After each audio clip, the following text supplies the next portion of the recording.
پروردگارا، از زبانی که یادی تو را نمی کند، از دلی که از تو نمی ترسد، خدایا به سوی تو پناه طلب می کنم. و خدای مهربان، از آن شکمی که اصلا سیر نمی گردد، به سوی تو پناه طلب می کنم. اللهم اجعل خیر عمرنا آخره و خیر اعمالنا خواتمه و خیر ایامنا یوم لقائک. خدایا بگردان از عمر ما بهترین روزهایش را فقط روزهای آخرش را، زیرا که روزهای آخر خیلی ضعیف هستیم و اعضاهای ما درمند هست و رحلت امانت تو هست.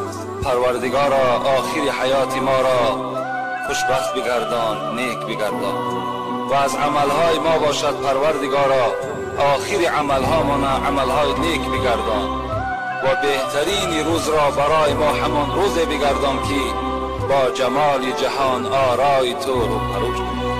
خدای عاقبت کار همه ما بندگانت را بخیر بگردانی. خدای تمام ارواحایی که امید دعا دارند روحانیتشون شاد بگردانی، قبرهاشون پر نور بگردانی. مسافرانی که از جانب این جمعیت ما و شما هستند، فرزندها هستند، خدایا سفرهای باقرار و بی غلط و بی خطا خدایا نصیبشان بگردانی.